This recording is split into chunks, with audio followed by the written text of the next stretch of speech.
Very good morning to all of you. I request Dr. Samarth to start with the presentation. Over to Dr. Samarth. Yes, thank you, Pujara sir, and good morning, everyone. Just wanted to discuss a few things before we start with the actual content of the lecture today. I think I sent out an email through Pujara sir last week that in case people want to discuss about things related to this class, for example, if they are solving the homework and things like that, I have created a Google group, and these are the instructions for joining it. And I've seen that already some people have joined. If you don't want to join, that's totally fine also. This is just a forum in case people want to discuss questions. And occasionally I can also look at that and try to answer some questions in the middle of the week. And another thing also I want to give some time before is if people have tried solving the homework from last time and they have some questions, or just any general feedback about the structure of the homework, then we can also discuss that.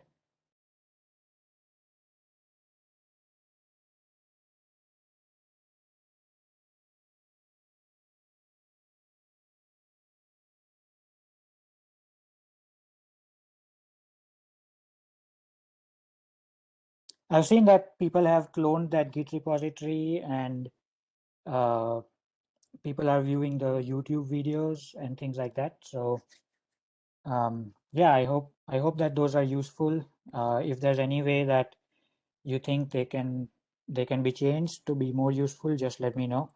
But if you don't have any feedback for now, I'll continue because there are a lot of things we want to discuss today. So let's see if this works. Okay.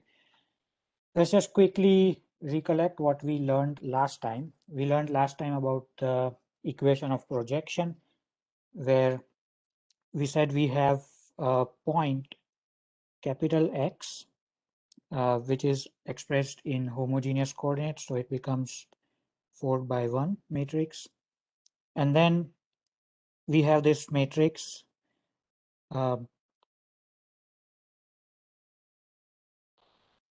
which brings the point X in the camera coordinates, which is a 4x4 matrix, right? And then, so this gives us the point X in the camera coordinates, right? Now this point X in camera coordinates is also in 4 dimensions because it's homogeneous, but the last number is 1. So if we convert it back to inhomogeneous, then we will have 3x1. And then if we multiply by this intrinsic matrix, which is 3x3, then we get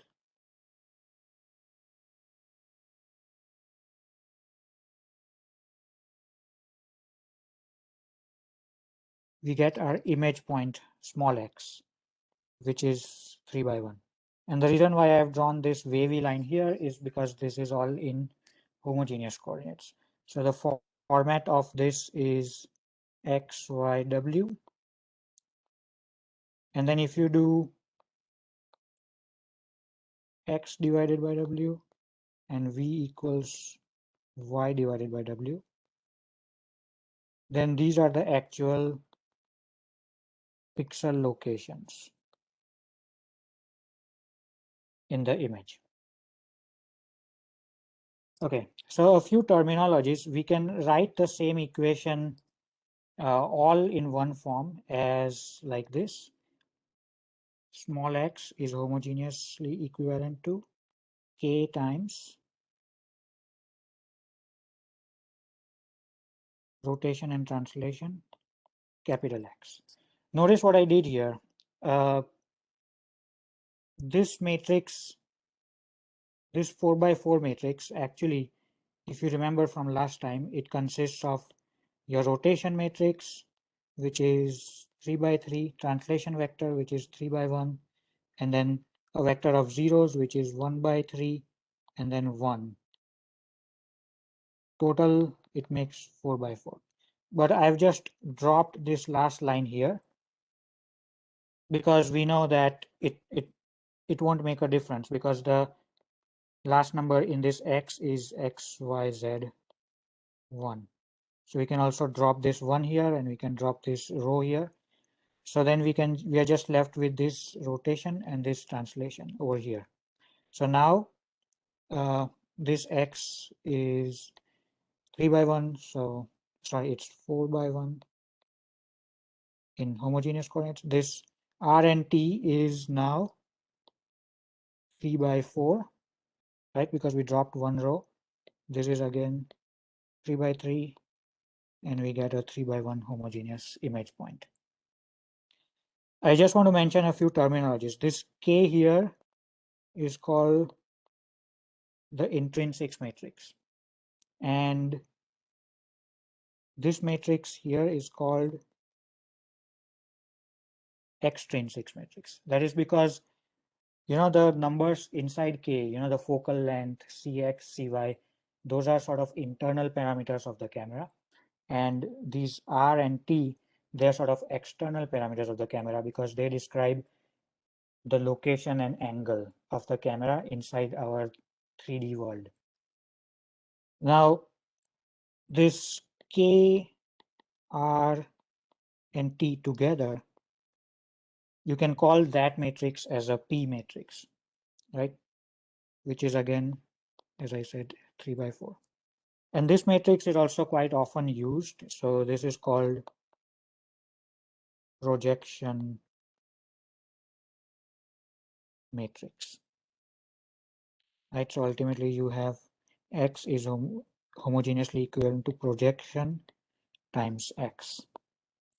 And this matrix is called projection matrix because it encapsulates all the things needed for projecting a 3D point into your 2D image. Now, we discussed all these things last time. So we know that when we have a 3D point, we can project it to a unique point in our 2D image, right? So we have, for example, our image, our 3D point, we have our camera looking at it, and then we can draw a ray. We can see where it intersects this plane. This is our center of the camera, and this image plane is at a focal distance f from our center of the camera. So we can take this 3D point X, draw the ray, see where it intersects. That will be u comma v. So 3D to 2D is unique always, but the reverse might not be unique, right? Because notice that if you are starting with a point in the image, let's say this one, u comma v, and then you know the center of your camera. So this is a 3D image, but let me also kind of draw the 2D image like we did last time. So we have our like image point, we have our camera center. So we can draw a ray from the camera center to our 2D image point, but then we don't know how far to go, right? Because going from 2D to 3D, we don't know the distance, like how far that 3D point is. So similarly, in 3D, we can draw this ray and it will continue going in space. But unless we know the depth of that point or the z coordinate of that point, we don't know where this ray will end. But on the other hand, if we knew the 3D point, then we can come in this direction and see where it intersects the image plane. So that is an important thing to note. If you just have a 2D point and you know your camera parameters, you cannot get the 3D point from that. Now,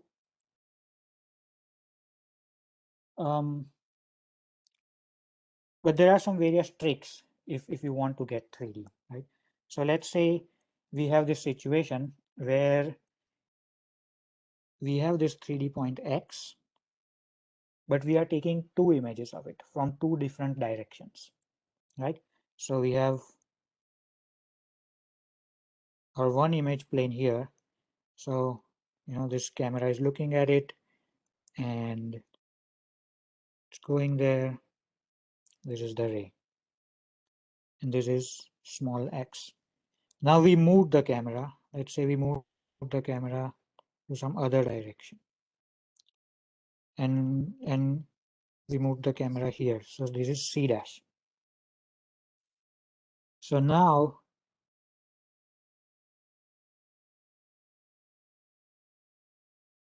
right, we can get another point x dash. So this is, this is image 1, this is image 2. If somehow we know that these 2 points in both of these images correspond to the same actual 3D point x, then we can sort of draw these 2 rays and, extend them and see where they intersect. And where they intersect is the 3D location of x. So that is one way of kind of recovering 3D from 2D, is that you take multiple images of the same point and try to intersect these rays and get the 3D location from that. And there is all these mathematical equations behind it. We will see some of that today, but some of that is actually we are going to skip today. But I think if you want to go into detail, you should look at stereo matching.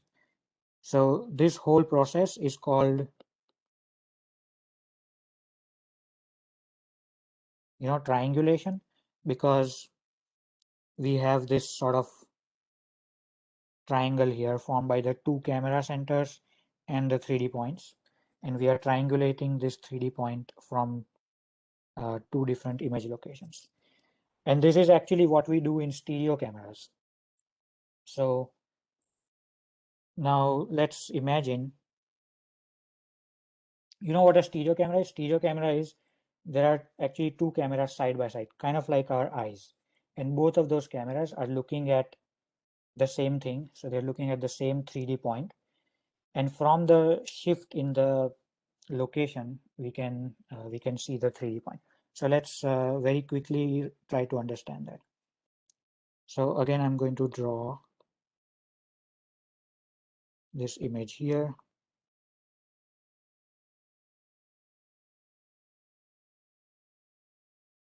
Okay.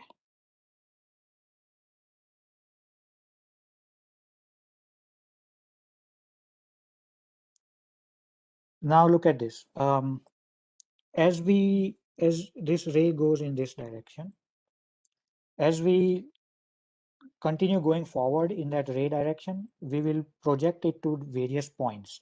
So if we are here, then it goes to, sorry,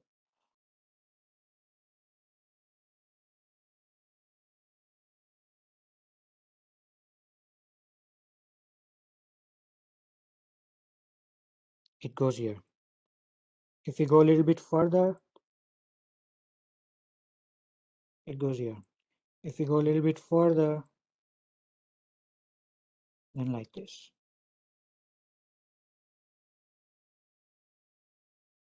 Right?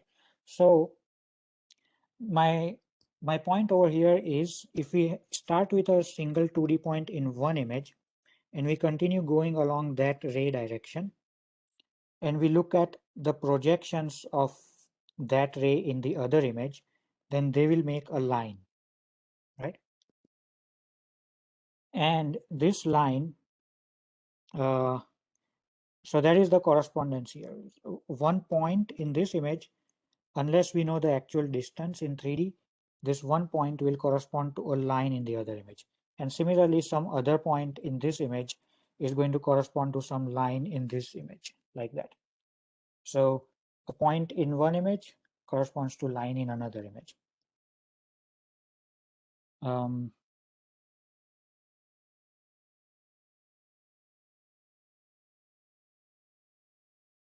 So let's see, where do we go from here? Right.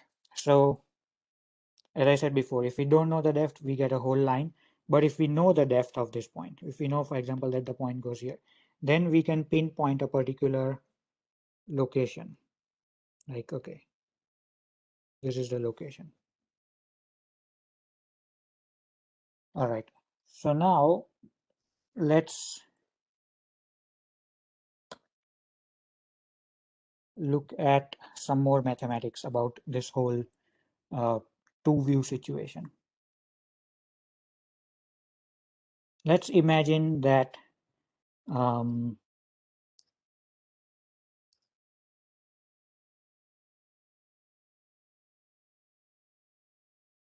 let's see. Okay.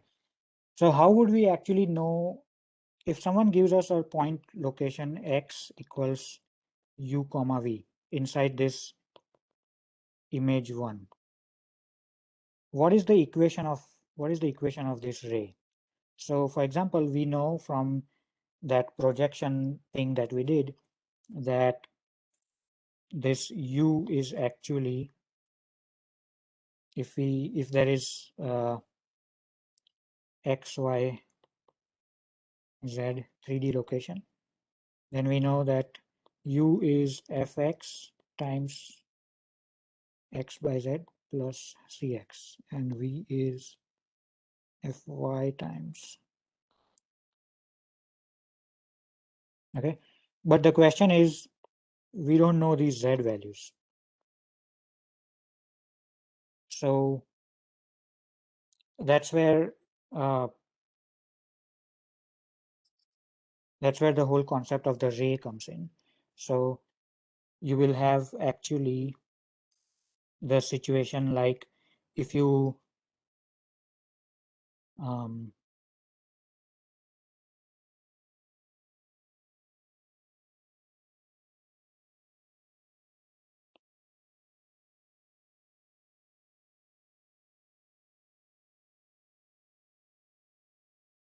if you take this equation like this, sorry,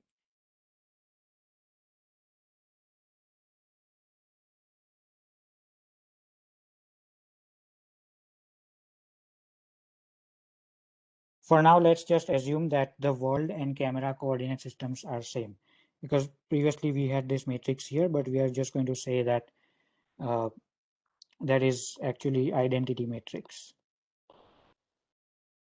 because we can ignore it for now.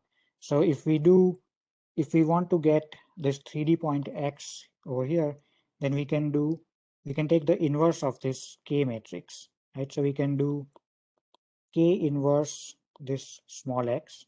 So this is going to be 3 by 3, and this is going to be 3 by 1. So we will get sort of a vector v, which is again 3 by 1. But since this is not an actual equality, but it is actually this homogeneous equality, then if we multiply by any scalar small k over here, that will still be considered equal. So if we change the values of this k over here, then we will get various locations along this ray, right? Now the situation becomes different when we have some special cases. And today we are going to talk about a few special cases where if our points are following some specific structures, then we will find that we don't need to actually know the depth of these points. So the whole question here is kind of relationship between points in one image and relationship to points in the other image. And we saw that in the very general case where points are just spread anywhere at random in the 3D space, if you want to know the exact location corresponding to this one, then you need to know the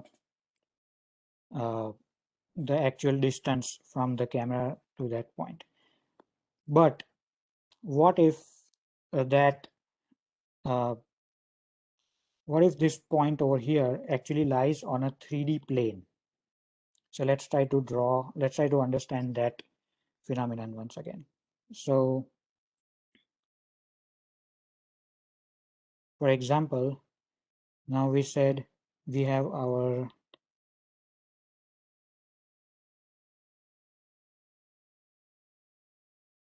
homogeneous coordinates of the 3D point, right?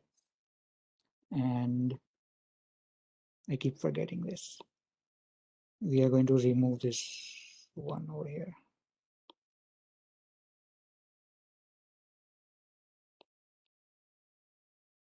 Three times 1. And then we have this rotation matrix, translation vector, K matrix, and that gives us our image point 3 by 1. Now let's say our 3D points are actually all lying on a plane. So what that means is, for example, they're lying on a page of paper. Like let's say you're taking a photo of a page of paper, or you're taking the photo of a wall or something like that. So they form some sort of plane in 3D, right? So it's hard to draw sort of a plane, but imagine that, like there is some kind of plane and you are taking this is your eye, this is your camera, you're taking a photo of this kind of plane in the 3D world. Now the thing that happens is when you have a plane, you can define a coordinate system that is associated with this plane. So let's say we define this coordinate system such that our x and y axis are kind of in the plane and z axis is coming out of the plane. So if this plane is the ground, for example, you can imagine the z axis coming out of the ground. So all the points on this plane will have their z coordinate equals 0, right?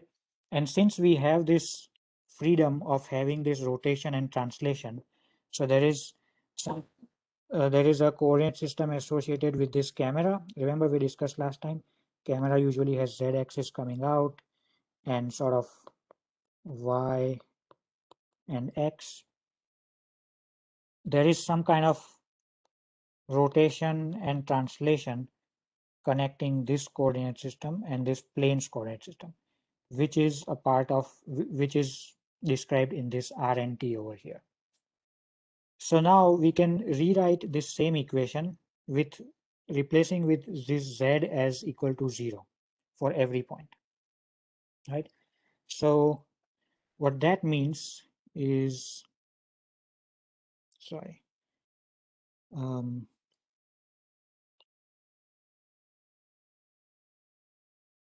since this becomes 3 by 4, we will actually need the one over here. So this is 4 by 1. So, but the third element in all vectors is going to be 0. So imagine if we had n points here.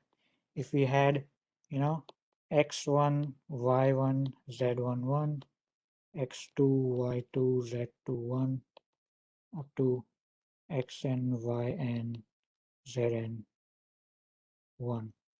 So this is now 4 times n.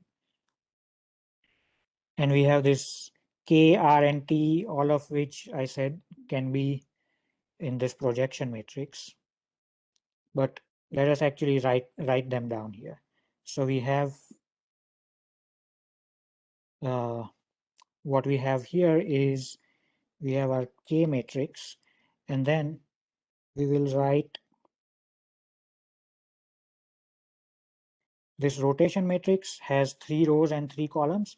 So we will write sort of just like this, where R1, R2, R3 are the 3 columns of that rotation matrix. And then we have this translation vector, right? So this is 3 by 4, 3 by 3 gives us the image point.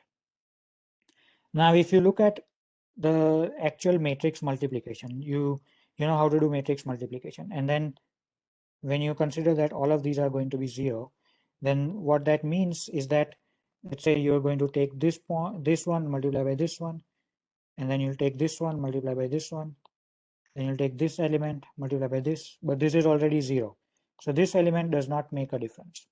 And then you'll take this element multiply by 1, and so on for all points. So that means since all points have 0 over here, this whole column does not mean anything. It does not matter what that R3 is, because it's going to be multiplied by 0 anyway. So we can say that it becomes 3 by 3, and then R1, R2, T, which is again another 3 by 3 matrix, right? And then we have X1, Y1, 1, X2, Y2, 1,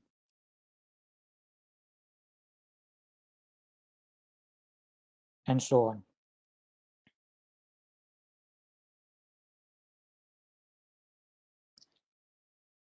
So what we said here is that if all the points lie on the plane, then we get another 3 by 3 matrix here, and that 3 by 3 matrix can then be multiplied by this K matrix, and we get, let's call this H matrix, and we have this X over here.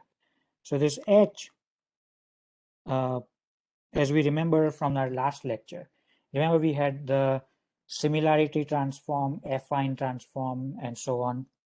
And we said we had this projective transform, which is the matrix, 3 by 3 matrix, which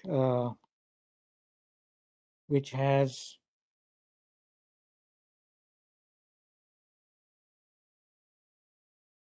these kind of elements. So it has 9 elements, but since there is this homogeneous condition here, we say that ultimately any x and any x divided by any number is going to be kind of the same. So we can even divide this whole, we can set this equals to H33, for example, just choosing at random. We can set it as H33 and divide each and every element by H33 such that this becomes equals to 1. So ultimately, even though there are 9 elements in this matrix, since there is this homogeneous thing over here, we say that it has actually 8 degrees of freedom. And degrees of freedom means, how many things can change in this matrix. Because, and why it doesn't have 9 degrees of freedom? Because let's say this 9th element changes, but we can always divide by that 9 element, no matter what it is, and it will still give us the same image point because of this homogeneous condition over here. Right? So, and then we have our 3D x and y and 1 over here, x, y, 1. So this is one case where our projection matrix, we said this projection matrix, it was actually 3 by 4, but when all of our 3D points are lying on a plane, then this projection actually becomes a homography. We call this H a homography.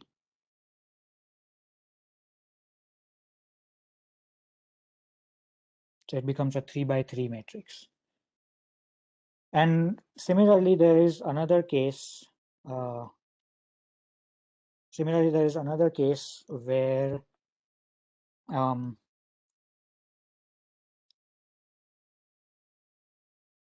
where there is no translation. So, but I think that's like a special case that we can talk about later. Ultimately, it's going to be that there is going to be no translation between this world and camera, and that will end up becoming a similar effect. But we can discuss that case later. I want to concentrate on this case first, where we have our 3D points lying on a plane, and then we get this homography. So like ultimately we get this equation over here. But how do we actually determine these numbers, the 8 numbers that make up this matrix?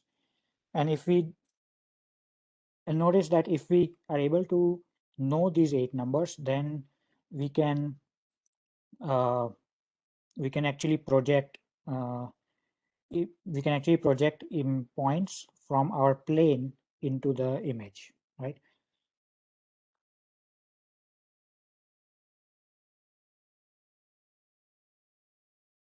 So I just want to show you a few things.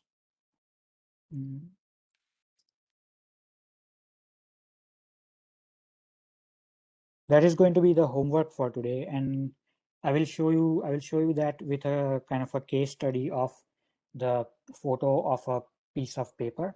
But let me first just work through some of the mathematics first. So the idea is that we need some data in order to estimate these numbers over here. So how much data do we need? And how can we actually calculate these values? So let's see, we have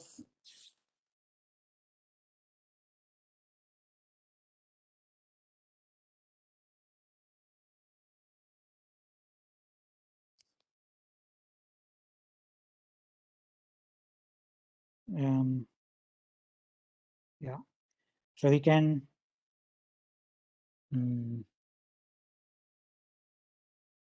do some mathematics to actually estimate these values. So let's write this thing again. So we have this, our image points, which are going to be of the form again x, y, and there was 1 here. If we would write 1 here, then we would have to put the condition of homography. But if we actually put equals, then we would need some number w over here.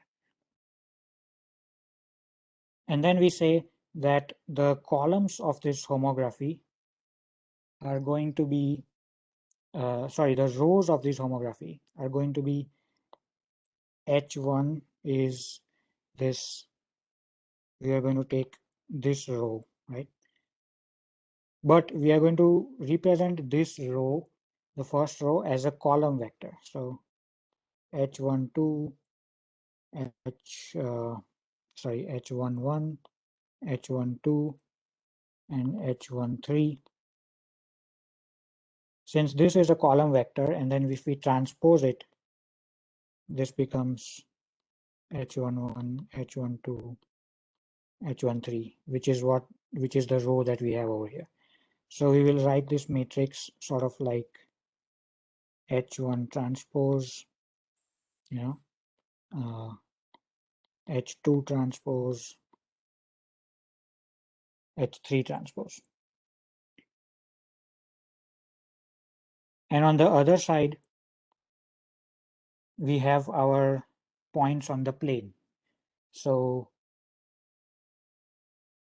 let's say we have the points on our plane, which are again x dash, y dash, and w dash. Remember, we need w over here because we put equality sign over here.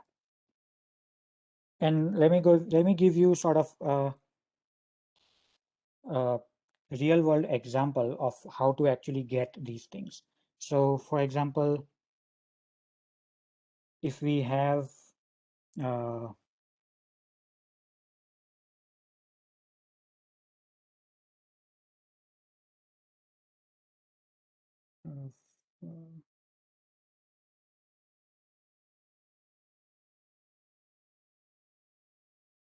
right, if we for example have a piece of paper where we just printed a chessboard.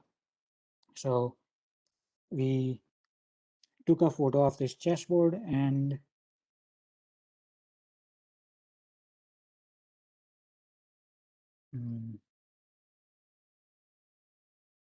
Need to share my screen again.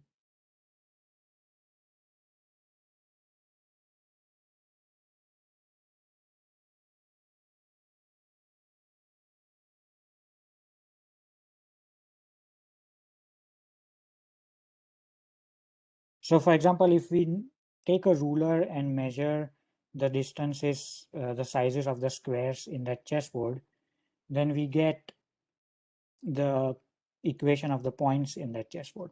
So let's just kind of draw that thing over here. So we have various squares and we measure it and we say that, for example, this is 5 millimeters and this square is also 5 millimeters. Then we know that this point will be 0, 0, 0 in the coordinate system of this plane, right? Because x is here, y is here, and z is coming out of the plane. Then we can have, so this is 5, 10, 15. This is going to be 20, 0, 0, and so on and so forth. So this is going to be 20, 1, 2, 3, 4, 5, 25, 0.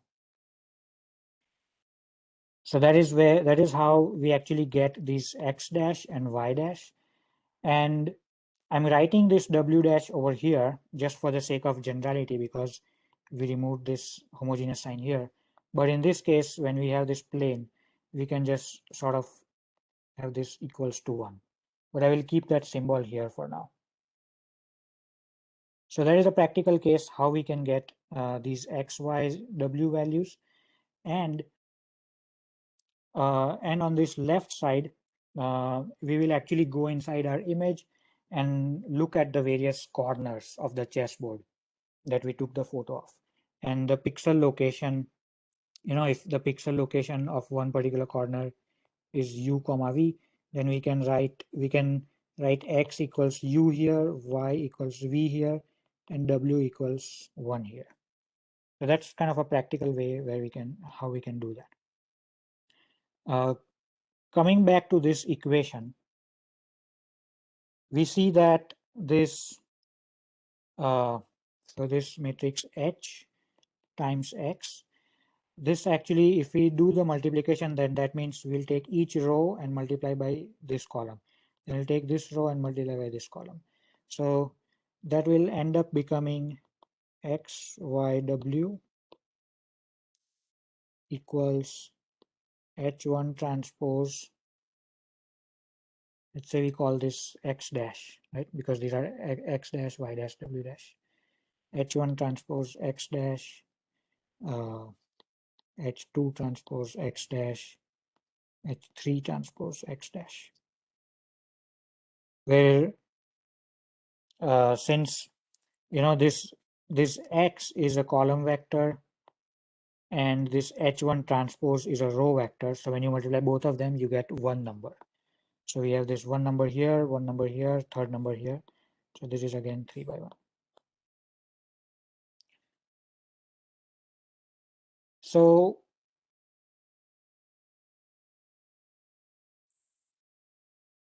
the main thing that we need to consider over here is that this H matrix here is actually unknown, right? If we knew these values, the whole problem is to find the values of this H matrix. So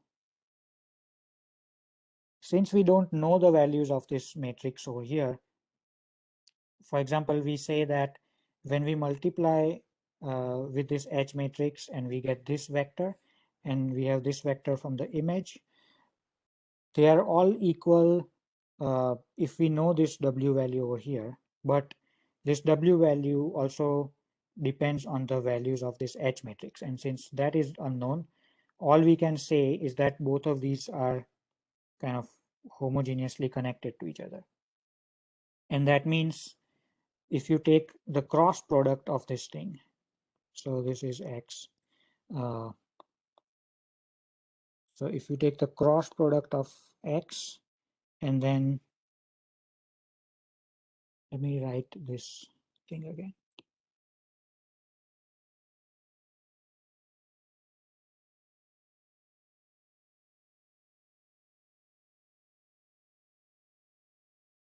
This is the basic equation that we had. So from this, all we can say is if we take the cross product of x with hx dash, then that should be a zero vector. I think this we discussed in the last lecture also, where we said that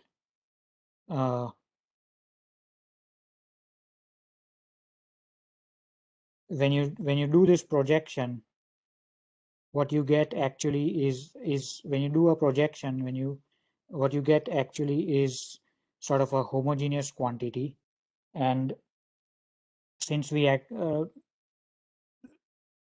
since that one is actually a homogeneous quantity, we can take the cross product and that should be equal to 0. So then let's do the cross product of these things. So we saw that this hx dash is actually sort of written like this.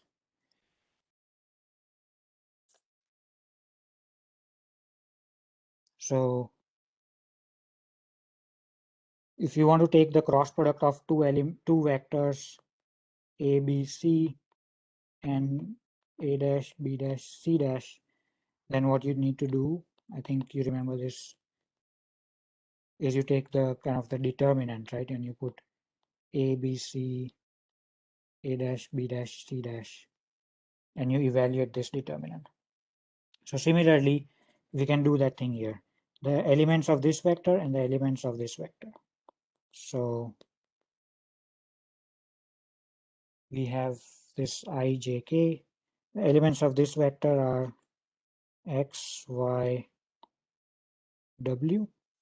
And the elements of this vector, as we saw here, are h1 transpose x dash, h2 transpose x dash, h3 transpose x dash. So, and this one should be equal to 0, 0, 0. Like when you consider this unit vectors I dash and so on. So let us actually do this and write it in the matrix form. So we have this I over here. So that will be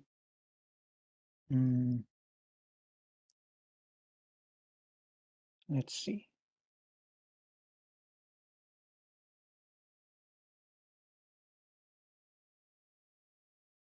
Yeah, so that will be, we have y and then h3 transpose x dash minus w times h2 transpose x dash. That's over here. And so that's the x component of this, right? And if you want to take the y component, then that will be w times h1 transpose x dash minus x here, x h3 transpose x dash, and then the z component will be x minus y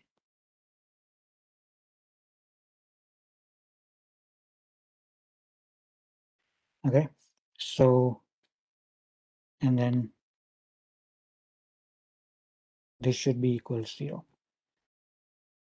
So we can take this kind of relationship and write it down in a different manner, in a different manner, because we want to write it down in a form where we can solve an equation to get all these h elements, because finally we want to get all these h things separate so that we can solve for those equations. So if we write, remember these h1, h2, h3, they are all column vectors like this one over here. So if we write all of them down in a separate matrix here, h1, h2, h3. Since each one each one is a 3 by 1 column vector. This whole thing will be actually a 9 by 1 column vector. And notice here, when we are going to write this down like this, we have, let's take this term over here. So that is H3 transpose X dash, right? Now, you know that this dot product is commutative. So it can also be written as X dash transpose H3. And that is how we are going to use that commutative property and use that to separate out these H elements here. So here we have this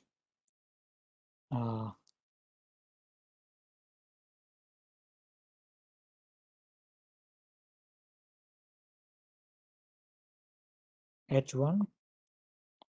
So let's see what is related to if we look at the first row here, what is related to H1? There's nothing. So we will have a 0 vector here. Then for H2, it will be minus W X dash transpose. And for H3, it will be Y times X dash transpose. Similarly, in here we will see W X dash transpose 0 vector minus X dash transpose. And similarly, we'll have a 0 vector here and minus Y X dash transpose X dash transpose. So this is what? This is a 3 rows, and these are all vectors here. So this is a 3 element vector. This is again 3 element vector. This is again 3 element vector. So this is a 3 by 9 matrix and 9 by 1 matrix. So that again gives us 0, 0, 0. Okay. Now, this is kind of a familiar form, right? We all know this kind of solving equations using matrices. So, and we know that we can solve these equations using various matrix methods. And for that, each row in this matrix needs to be linearly independent.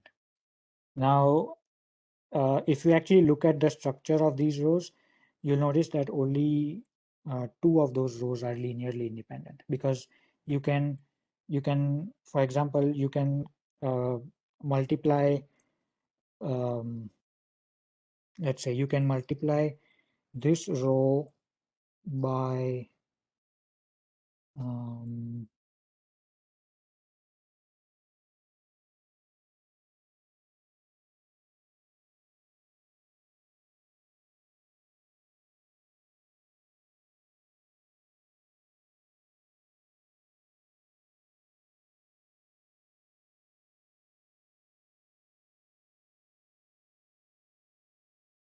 minus Y.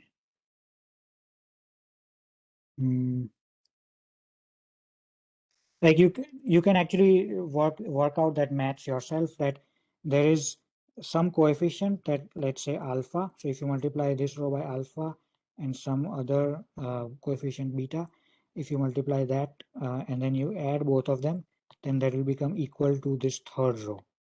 So ultimately, out of these all the 3 rows, we can only take the first 2 rows, or any of the 2 rows in forming this solution. Like we learned in 11th and 12th standard, when you want to kind of solve this AX equals to 0 problem, then you need the rows of this A to be linearly independent. So for example, let's just take the first 2 rows from this matrix. So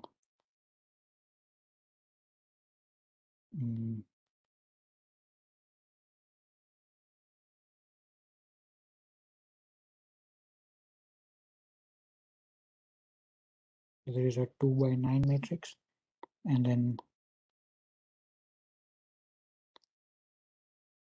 this is a 9 by 1 vector, which gives us 0, 0, 0. So all this mathematics, all this resulted from just one point, right? So we had, let's recall where we started from.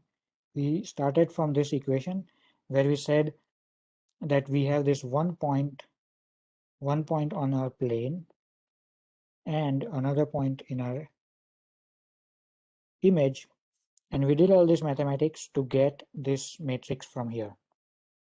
Now similarly, now let's say we have many points. So for example, in that chessboard image, we had, for example, 10 corners in a row and 7 corners in a column. So we had about 70 numbers. So what we can do is we can stack all of them together. So each point will give us 2 rows like this, but all of them will have this h1, h2, h3 common between them. So ultimately, this will be of the form A, let's call this as h vector equals the 0 vector, where this h vector is 9 by 1 and this A matrix is 2n by 9, where n is the number of points that we have and each point gives us 2 rows. So now the problem is to find this vector h such that this equation is satisfied. And there is one more constraint, right? There's one more constraint because remember we said that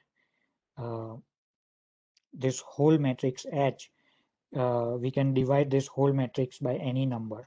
So here we said we can divide by H33 or any other number. So ultimately it just has 8 degrees of freedom. And one another way of saying that is that if you consider this H as a vector, then the norm of that vector should be equal to 1.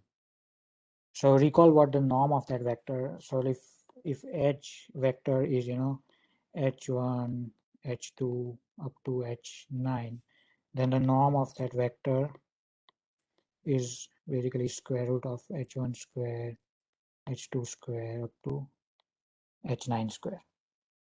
And when we say norm of that vector equals 1, then ultimately we are taking any vector h and dividing it by its norm. We get this h dash vector. So now since we divided h by its norm, we got this h dash vector which has a norm equals 1. So that is another way of saying that out of these 9 elements, only 8 elements are actually kind of variable. So that is how we write this equation here, that we want to solve this AH equals to 0 problem such that, or just ST for short, norm of H is equal to 1. All right. Now,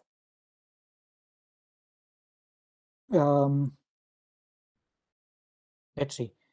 When will this be exactly equal to 0? It will be exactly equal to 0 when all our points, when there is no noise in all of our points. So, for example, as I'll show you later, there are various algorithms. If you take a photo of a chessboard, those algorithms will detect the corners of the chessboard for you. So if the corners are somewhere here, there's a corner here, maybe the algorithm has a little bit of noise and it gives us that the corner is here. Similarly, this one, the corner is here. This distance might be less than 1 pixel, but there is still some noise, and so these numbers, this value here, will never be exactly equal to 0. But what we want is a solution which will minimize the product of this A matrix and this H vector as much as possible. So what we can do from there is, so we want to minimize. And how do we do that? Samarth, So yes, if we minimize this, does it mean that the noise contents are minimum? it means, sir, it means that, I mean, the noise, we cannot control the noise, right? Noise is because of some other algorithm that is detecting the corners and things like that. But what it means is that out of all the possible values of h, given that noise that we have, the solution will give us the best possible answer. Okay, okay, got it. Yeah, because for various values of h, this product will have some non-zero value, but the closer that is to zero, the better the solution is, because we know from all these mathematics that if in the noiseless case, then this should be equal to zero. So the closer we are to zero, that is minimizing, the better our h vector is, and the better that h vector is, um, the better projection we will be able to do. So now there's a way to solve this, and I will quickly go through this. It uses eigenvectors and things like that. So I think I will go through this in 5 minutes, and then I will introduce the homework for this class. So how to actually solve this? We know, when we do this eigenvector problem, what we know is that there is some matrix. Let's say there is some matrix A. Now this is different from this matrix. It is a n by n square matrix, and we say that vector V is an eigenvector when we have this relationship, right? So if we have multiple eigenvectors,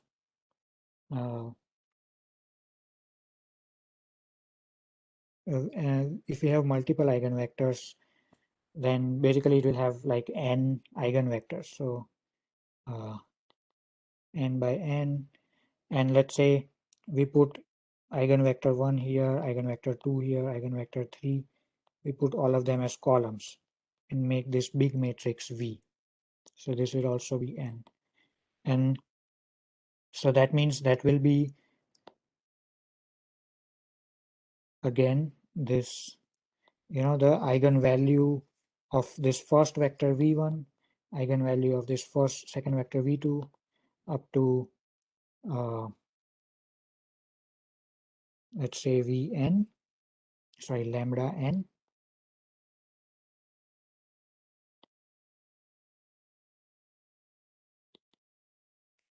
And again, this V matrix here, right? So that is sort of this eigen decomposition problem. So AV equals to V lambda. Now there is sort of another, so then we can write AV equals to V lambda V transpose by just taking this matrix on this direction. Now there is another, in our case, that is not directly applicable, because our A matrix here is not a n by n square matrix. We saw that the size of our A matrix is actually rectangular. It's 2n by 9, right? So we will use another thing called singular value decomposition,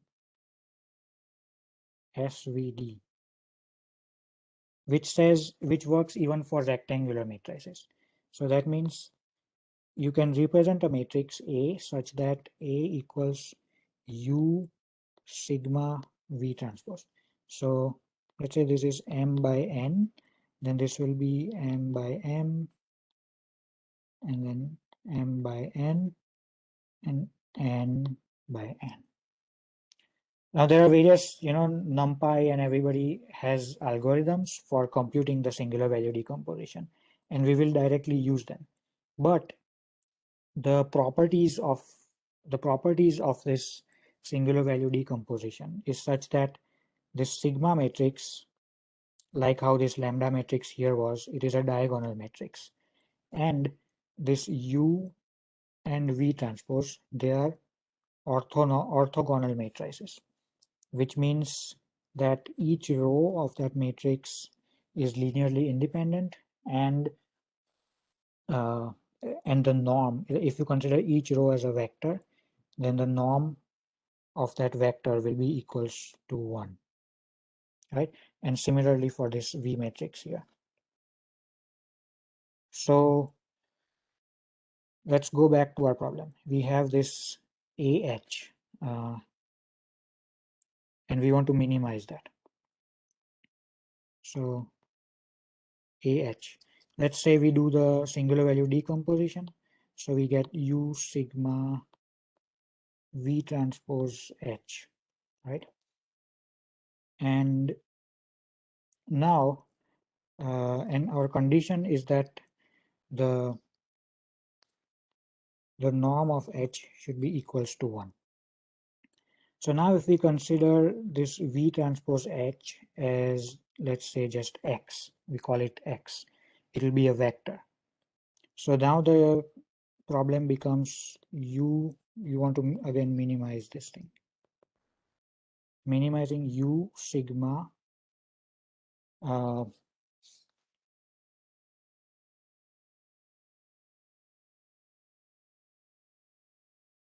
U sigma X, you want to minimize this thing such that now, since V transpose H equals to X, then H equals to Vx, right?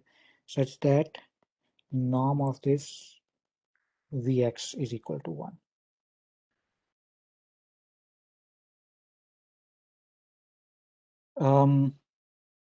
Okay, so remember what I said about the properties of this matrix U and V, that each element of this matrix is, so this is an orthogonal matrix.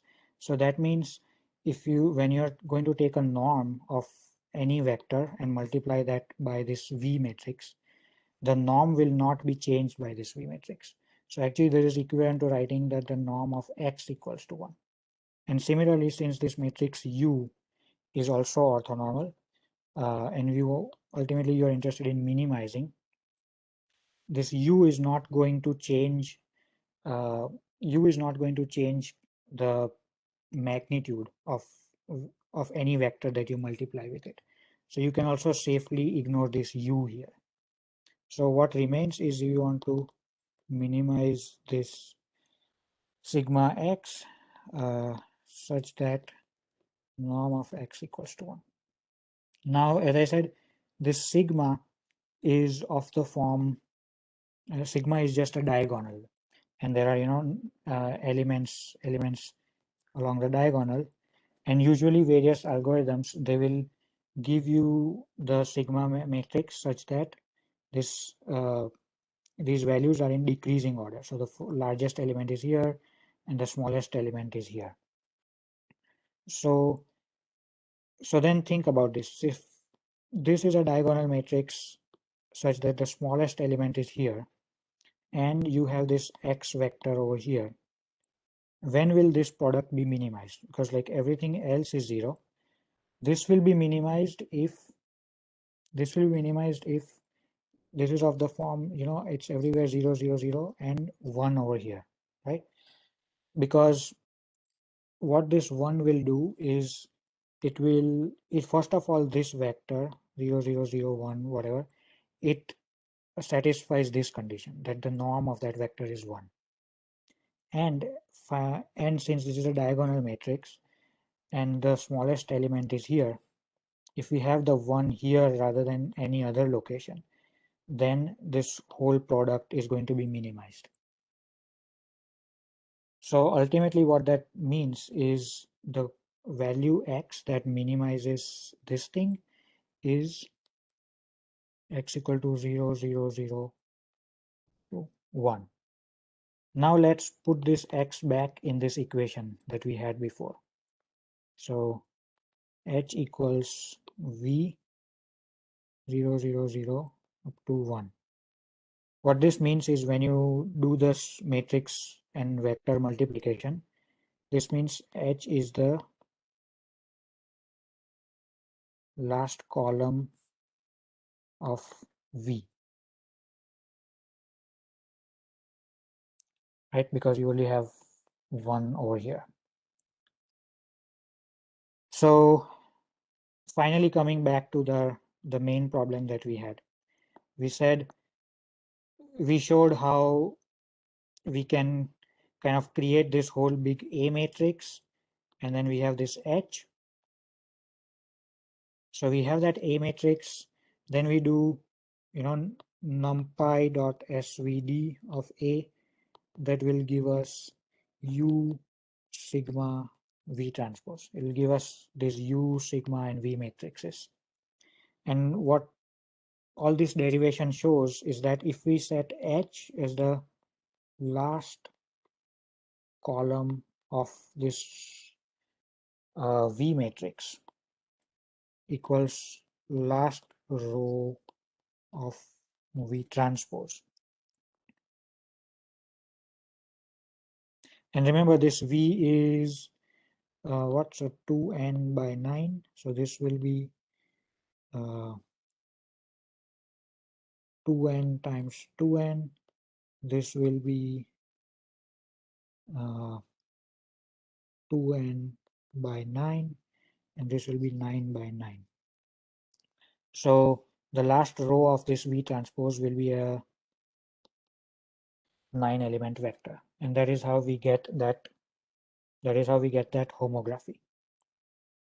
So then we just take that vector and then we rearrange it in this matrix form, H11, H12, H13, and so actually it's going to be not this, but H1, H2, H3, H4, H5, H6, H7, H8, and H9, right? So exactly, so this is the way to get that matrix. Now I know this is all. I think you have to now introduce the homework. Yes, exactly. So let me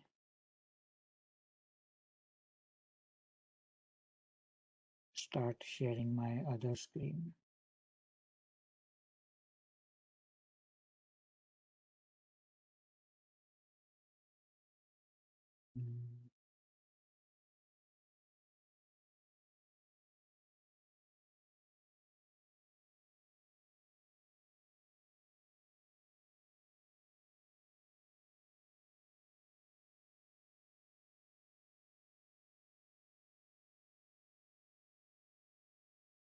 All right, so you can see this screen, right? So just like last time, we will have this homework here where actually I've written a lot of code to get some images that I've stored in Google Drive, but you don't need to worry about that. The main thing over here is in this homework, I'm giving you 2 images. So there are 2 images of this chessboard. So now this chessboard is actually a plane, right? So I've taken 2 images of it from different viewpoints, and I've used an algorithm. Let's see. Yeah, so there's this find chessboard functions, find chessboard corners function in OpenCV, but I've already run that and detected the corners. So you can see that those corners in this, red, orange, yellow lines over here, and similarly in this image over here. The whole point of this homework is that you are given the corners in these 2 images, And since we saw in the theory of this lecture that the relationship between the points in this image 0 and the points in this image 1 is captured by the homography matrix H, and we saw how to derive it. You can derive the matrix H such that you can sort of you can transfer the chessboard from this image to this other image. So you can copy the pixels from this image and take them to the pixels in the other image. So I will actually just walk through the homework because I think we don't have a lot of time. By the way, this whole algorithm that we derived, it is called DLT algorithm, direct linear transformation, because ultimately we solved a linear set of equations, right? So your homework is actually to fill out this normalization matrix and this fit homography matrix. And I will send out an email after the class about various inputs and outputs of this. But the final result is going to be that you can take one image and sort of transfer the pixel values from the other image using the homography. So here I'm showing, again, let me scroll up. You can see the difference in the lighting. This one is a little bit more yellow and this one is a little bit more sort of gray background. But in this first image, I have taken the pixels from that yellow image and put them inside the chessboard region in this gray image. And similarly, I've done the reverse, where I've taken the pixels from that other one and put them in this image. So you can see sort of that the homography matrix is correct because both of them are chessboards, right? So if the homography matrix was not correct, then the chessboard pattern would have been broken. But if the chessboard pattern remains the same, you can see a little bit of a difference in the shading because the shading of the two images is different. So yeah, I know I didn't explain this homework properly, and this homework is a little bit more complicated. So I will send out a more detailed email after the lecture describing exactly how to transform the various things and fill out the various functions. But that is the homework to basically derive the homography matrix from the locations of the corners in image 1 and image 2. And using that homography matrix, you take points from one image and put them into the other image.